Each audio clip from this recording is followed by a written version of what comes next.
Hi, I'm DC Comics aficionado and cosmology enthusiast Dan Umpton, and I really love DC Comics. I really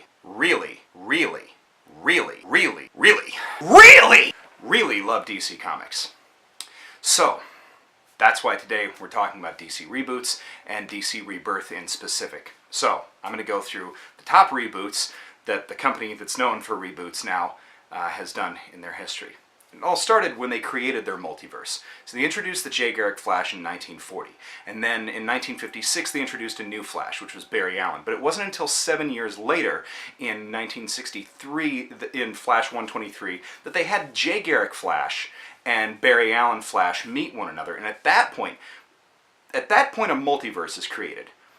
It firmly establishes that there are different timelines happening in different universes, that Jay Garrick Flash is from one Earth and Barry Allen Flash is from another. So from that point on, you had the Justice League and other heroes meeting other heroes from different universes. You had the Freedom Fighters from Earth X, you had the Crime Syndicate from Earth 3, you'd have Crisis on Earth A, Crisis on Earth 2, Crisis on Earth 3, and it became a point by 1985 where the DC editorial board had to hire Marv Wolfman and George Perez to basically murder their way through characters until the DC universe made sense again.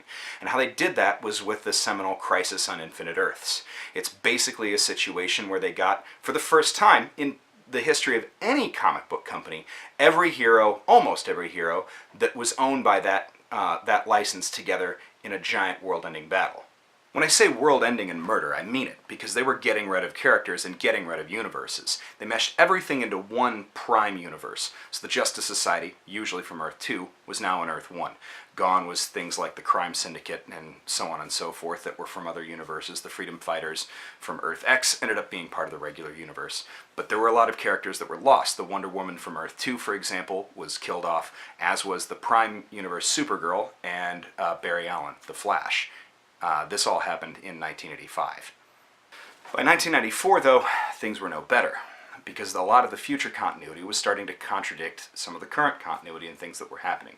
So, if you're recognizing the pattern here, DC is correcting its mistakes by having a lot of heroes die and people go crazy. So this time it was Hal Jordan's turn. He went nuts, absorbed all the power from the Green Lantern power battery on Oa, murdered the Green Lantern Corps, and then came back to Earth.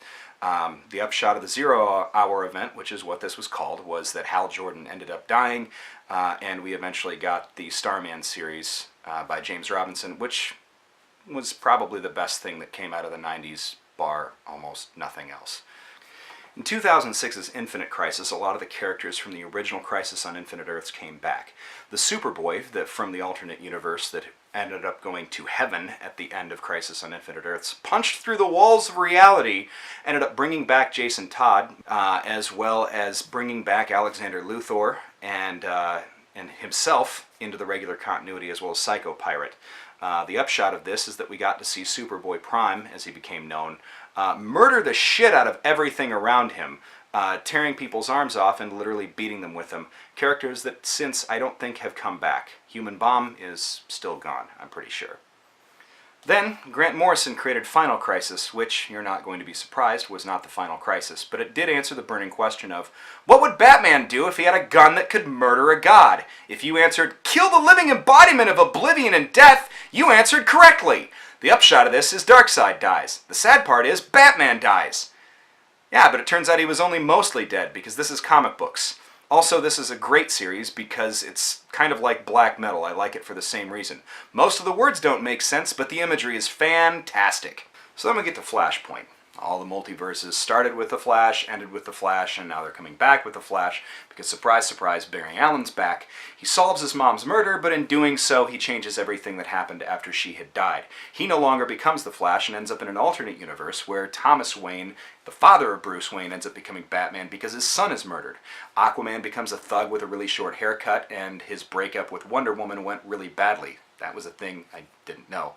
Anyway, the Flash and Batman end up figuring everything out. The Flash goes back in time, changes things, and restores the universe, but in the process ends up ruining everything and introducing the New 52, which nobody liked at all because all of the other continuity went away except for some Batman and Green Lantern stuff. They rebooted everything, and it was kind of annoying. Everybody was pissed, and justifiably so. I don't get actual nerd rage about things usually, but I do about the events of New 52. Not just because it says something about comic books in general, but the reason I like comics is because, and like any good art, it reflects something about us and our culture, specifically in this case American culture, back at us, and we put our own culture into those things. We discover things about ourselves from good art.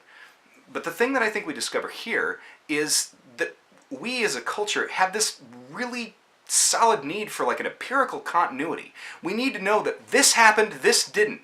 This was a thing, this wasn't a thing. I don't know where that comes from, but I don't think that it's actually as important as we think it is.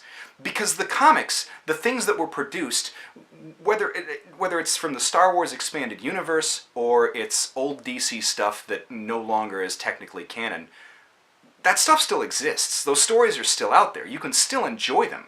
They're still in your head. It doesn't have to be this is a specific timeline and this isn't. It does change whether or not the current stories are affected by those. But I don't know why there's such a need for rigidity. But I think it has something to do with the American psyche as a whole. This demand for things to be metered out, to have an explanation. That we want our gods, even our legends, not to have really any mystery. But that's been the point of gods and legends since the beginning of time, is mystery. That's the best part of it. That's why people loved Wolverine so much when he didn't have an origin. That's why people are fascinated by the Joker. Who is he? What is he?